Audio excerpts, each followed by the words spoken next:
Welcome to the Nonfiction Writers, podcasting in a great way. I'm Ryan Aber, joined by Jason Kersey. Jason, been a little bit since we've done this, but we've been slacking. It's been an eventful time with Oklahoma sports, and obviously, as always, our main focus is on OU football. And been some news this week as KJ Young was dismissed from the team. I don't think a lot of people, and I know I didn't expect him to have a very big role on the team moving forward, but certainly a guy who contributed a little bit last year and showed some flashes. What do you think overall about the departure of KJ Young? Well, I mean, my first reaction yesterday was that this is another receiver, another Jay Norvell recruited receiver that's been a bust, and you really can go back, as I did in a blog post, through every year that Norvell was at OU coaching the receivers, where the vast majority of his receivers, never really amounted to much more than being a role player, with very few people who you could say were either stars or close to that, which I would say Kenny Stills and Sterling Shepard. And I'm honestly not sure I would ever say that Stills was necessarily a star. I mean, he was really good, and he's really good in the NFL. But to me, he was never really a star. I don't even think he ever had a 1,000-yard season at OU. So it's not like they really recruited. They either weren't recruiting the right people and identifying these people right, or they were not developing them. And either way, I think that really.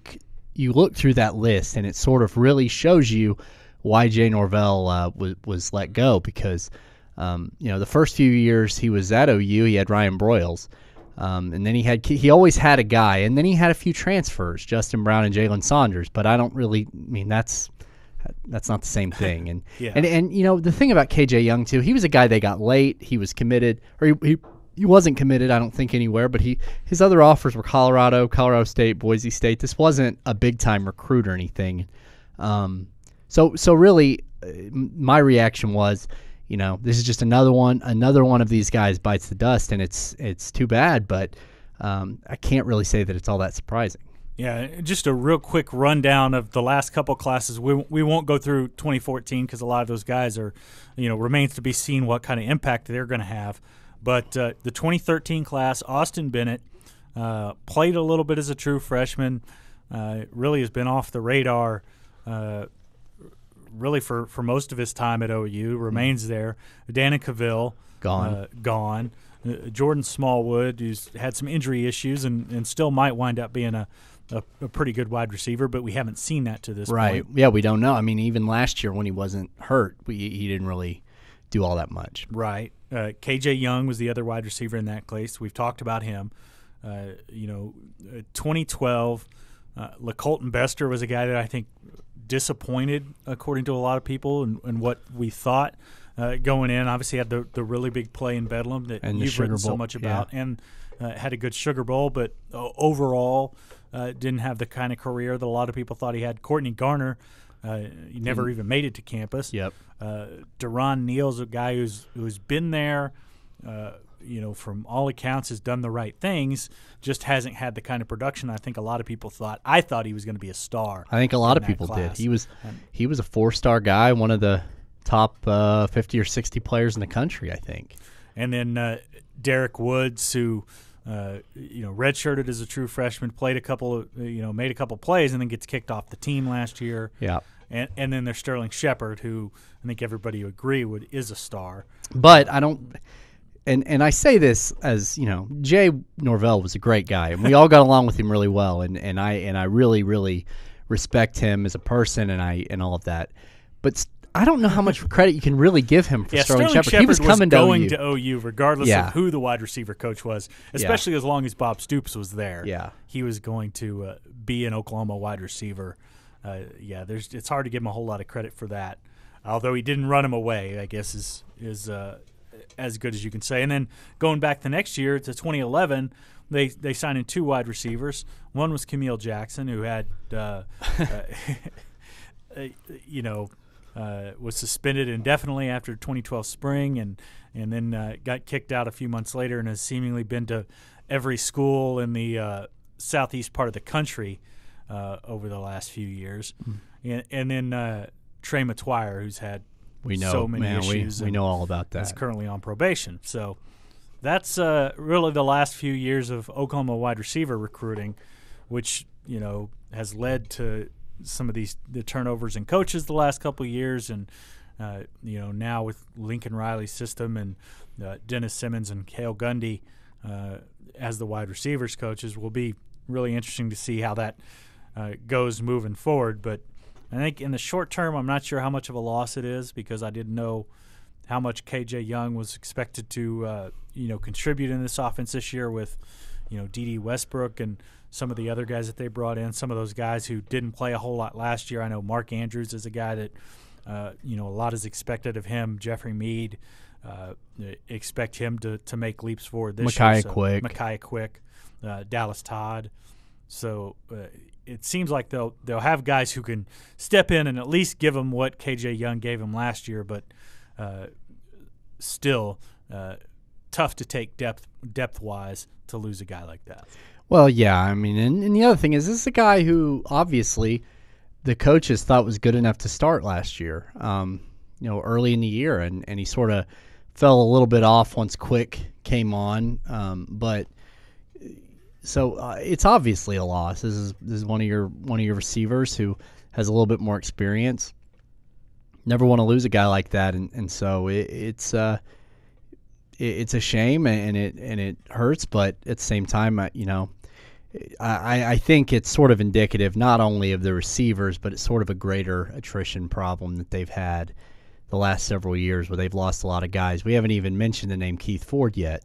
They just lose a lot of guys that they sign, and when at the end of the day, their recruiting classes wind up being sometimes half as big as they were when they signed them, and that's a problem. And I think that you don't have to look a whole lot further than that to see why they've had so many problems, not just in terms of their wins and losses, but in terms of their depth. Yeah, and you mentioned Keith Ford, and I believe he's the sixth guy from that class that signed a couple years ago that is no longer with the Sooners. But Keith Ford had some flashes of greatness at OU. I mean, his toughness is something that OU needed at times. Obviously didn't recover really well from his broken leg last year, and by the time that he had come back and had any kind of health to him, Samaje Perine had taken off and clearly become the number one guy. But this is a guy that I think all of us, you and I thought was going to be the number one running back last year, and now he's gone, and they have to rely on Samaje Perine, Joe Mixon, and Alex Ross to carry the load back. Well, yeah, I mean the problem for Keith Ford, I think, even before the suspension and all of that, was that he was the tough guy. He was the guy who could get tough yards, and that was sort of his thing. He was the guy you saw maybe more as the every down back. Alex Ross has his niche where he's the change of pace guy, the guy who can return kicks. He's got things he can do. But when Perine came on and did what he did, he sort of took that tough guy, every down back sort of thing. And he wasn't giving up the ball like Keith Ford was. And then Joe Mixon's coming in, and everybody talks about, how he can be versatile, he can catch passes. Well, that was another thing Keith Ford could do pretty well.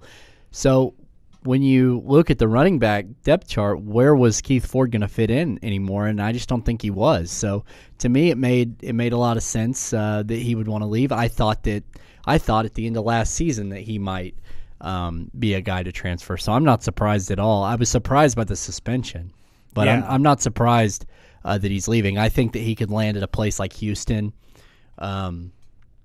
and really be good and really have a nice career. And he hasn't used his redshirt year yet, so that won't be a big deal. And so I mean, I think he's a good guy, and I think he went through a little bit of a rough patch, and he's one of the guys I hope he lands on his feet. Yeah, absolutely. Same here. I think all of us who cover OU regularly have always had really good interactions with Keith Ford. His he's a strong family background, and was really perplexing to see him get suspended in the way he did during the spring. But from all accounts, had gone through some issues after his injury, and it caused him to just sort of get away from football a little bit. So I do hope he winds up somewhere and is able to be productive, because there's no doubt the talent's there. There's some question marks about the ball handling and some things like that, but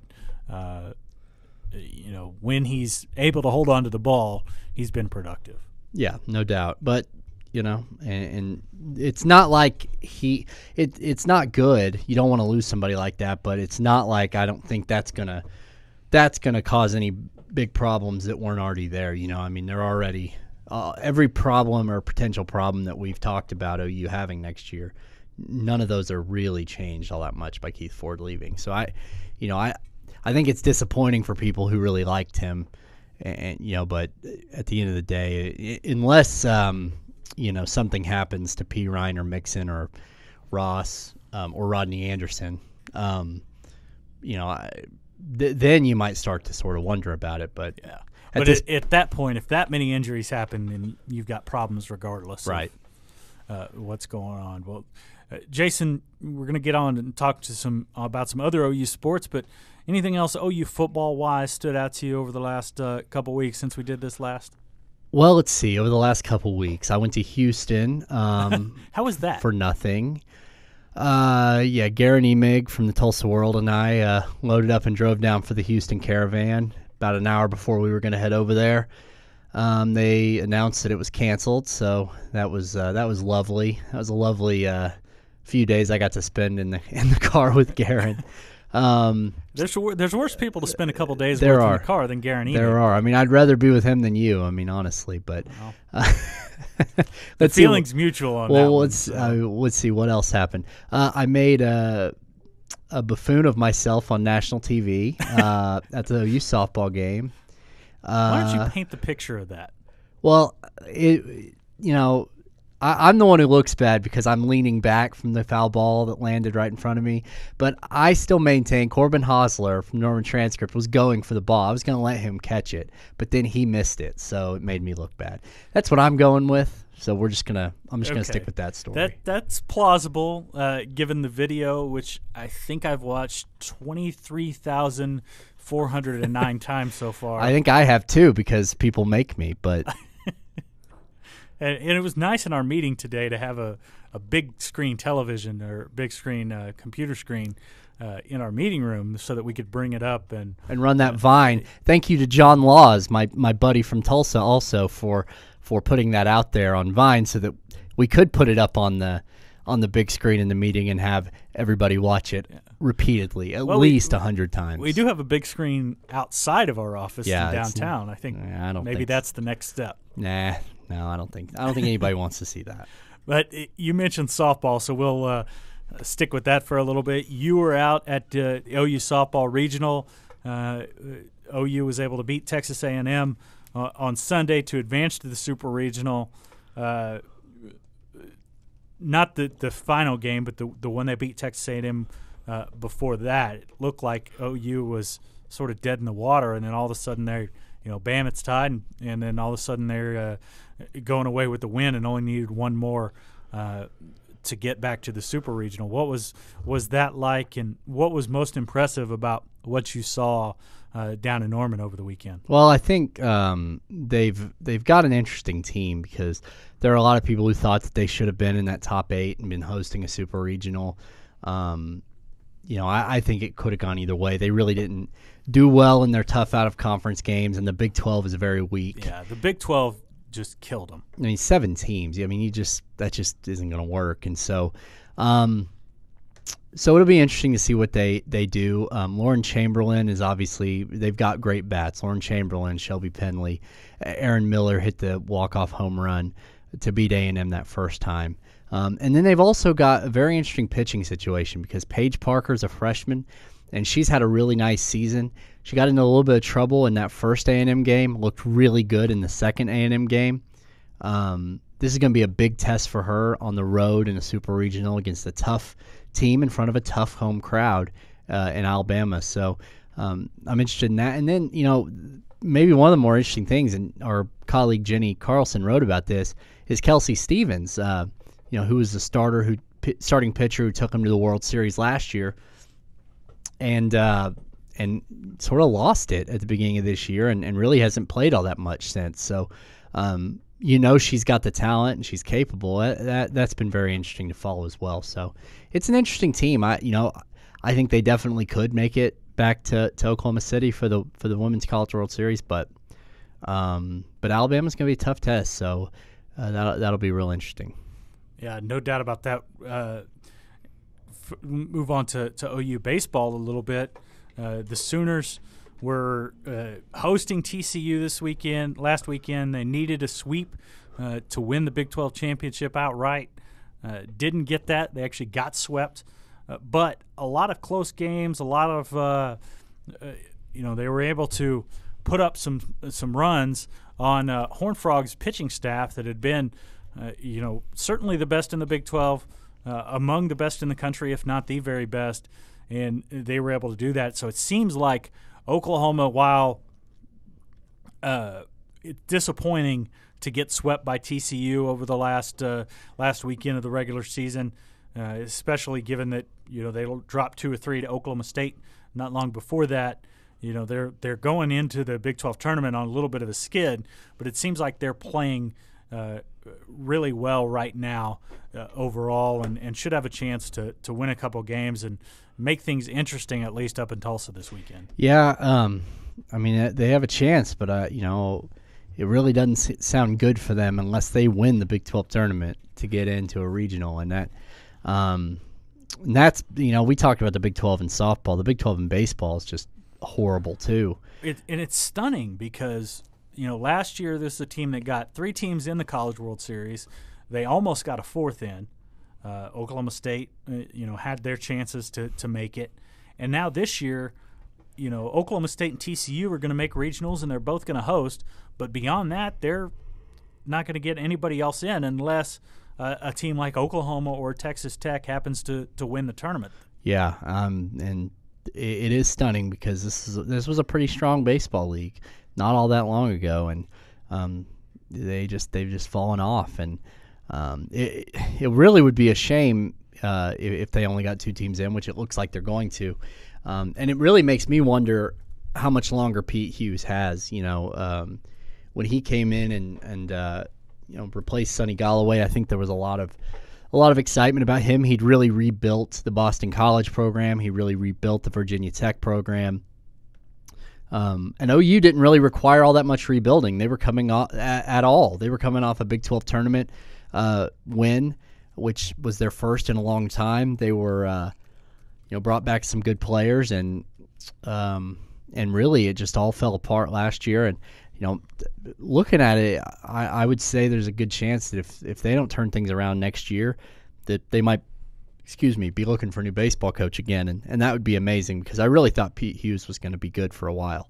Yeah, I think there's no doubt that they have got to make a regional next year. I think, Joe Castiglione isn't going to bail after 2 years, but after 3, that becomes much more palatable to make a change. And, certainly given where they were, even when Sonny Galloway left, to where they are now, yes, I think they have achieved more than I think a lot of people thought they would this year. But at the same time, you even go back, a month or 2 ago when we were talking about, Bedlam for the conference championship, all these things. They've played pretty well generally in conference, but what they've done in midweek games and non-conference has really hurt them. Dropping 2 or 3 to Sam Houston State, losing to Dallas Baptist. Dallas Baptist is a team with the number 1 RPI in the country. That would have been a big boost for them if they were able to get that win. And just some of the other, midseason games where you have a chance to build up your resume when you don't have a very strong conference, they just haven't been able to do that at all. And it's going to cost them here, in a week unless they're able to somehow, some way win the Big 12 tournament. Yeah, and, coming back to the way that the state that Sonny Galloway left the team in, I think was pretty good in some ways. Obviously, OU had a really good pitching staff that last year with Jonathan Gray, Dylan Overton, and those guys both go to Major League. you sort of thought there might be a little bit of a drop-off on the pitching, but I don't think anybody expected it to just fall completely apart. And that's been, I think, maybe the most disappointing thing about Pete Hughes is that they just haven't been able to have anybody who can consistently do really good on the mound. And they've got guys who can, throw pretty well. I mean, they've got, Alec Hansen, his arm is as good as anybody's in the country.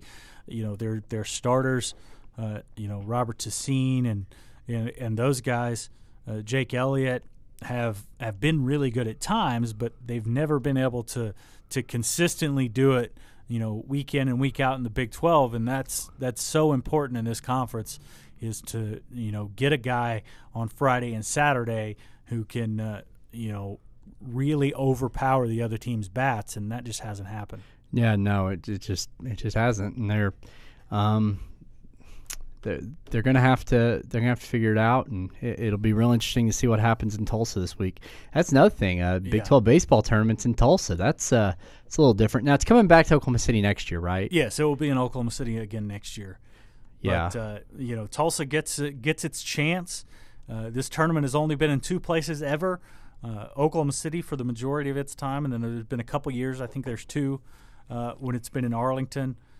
But outside of that, it's been at Bricktown Ballpark. It's going to be different this week, actually having to travel somewhere to go cover this tournament. But One Oak Field is phenomenal. It's a great environment for college baseball. I think, Tulsa is at a good place for this tournament. They're, I know they've got the WNBA team, and, they've got the Drillers who are now affiliated with the Dodgers, as Oklahoma City is as well. But, here, when the NBA came,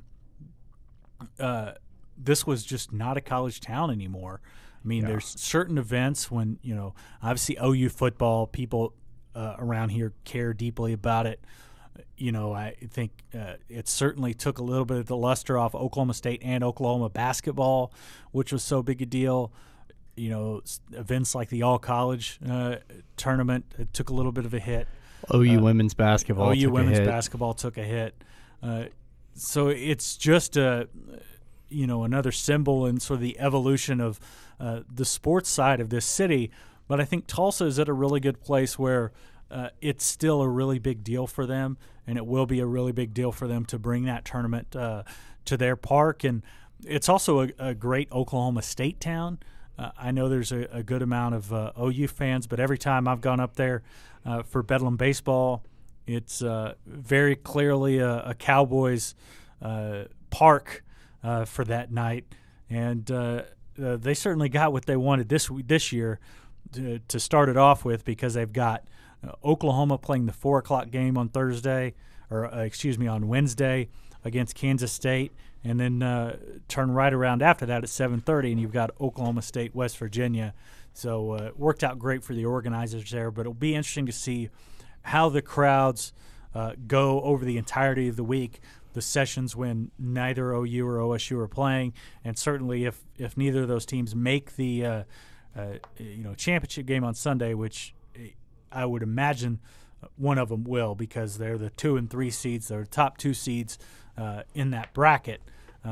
They've got great chances at it, but be interesting to see what the attendance like is for non-OU and OSU games. Well, and coming back to Tulsa, these events maybe meaning a lot to them. I know that Tulsa is very interested in the Big 12 women's basketball tournament, and I think they're going to have a good chance to get it here before too long for that same reason. In Oklahoma City and in Dallas, it just doesn't draw very well. Baylor fans come out pretty good for it. OU fans come out pretty well for it. When it's in Oklahoma City, there's a decent amount of OSU people, but beyond that, it's not very good. And I think Tulsa may draw out more casual fans who just want to see something new. So I mean, that's another event that I think Tulsa might swoop in and take hold of, at least for a couple of years before too long. And Jason, the sort of the last topic we'll touch on, and think it's relevant given what happened last week in the men's game and what you talked about to Sherry Cole today, Monday afternoon, about the women's game. Both college basketball in general is going to change the way that it looks really next year. It looks like now there's still the NCAA still has to approve the rule changes on both the men's and women's side, but we'll start off with the women since that's sort of the really new thing.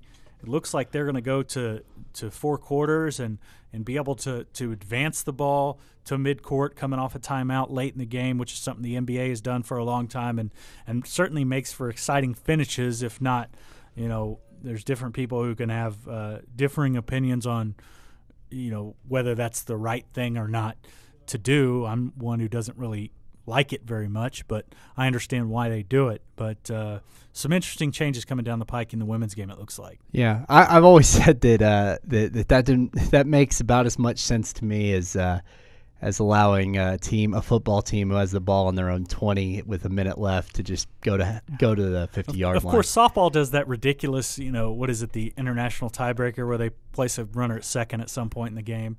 Yeah. In extra innings.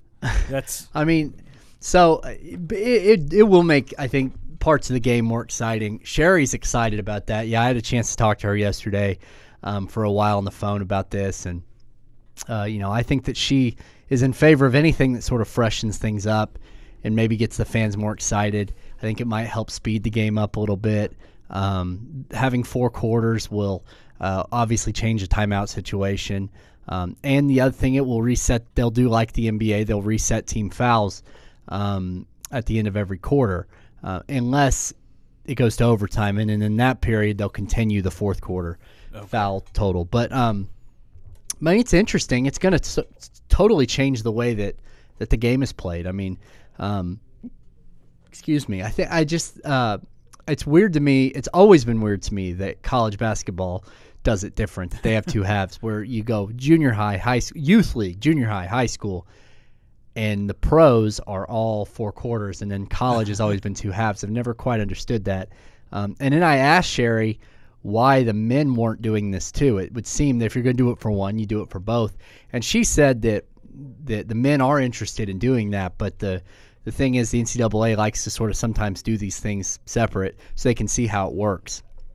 Because when you implement, because the men are implementing other rule changes, like you alluded to. The 30-second shot clock, which has been in the women's game for a while. And is now finally moving to the men's game, it looks like. So, she said if they're adding things, so if you add a bunch of things at once, then you don't really, it's harder to judge the effects of the different things because you don't know exactly what's causing what. So it's good to sort of do it separate. But if it works out well in the women's game, there's no reason to think it wouldn't eventually make its way to the men's game, and I think that's a good thing. I don't know about you. I just think it's the way that basketball ought to be played. I don't know. That's just my opinion.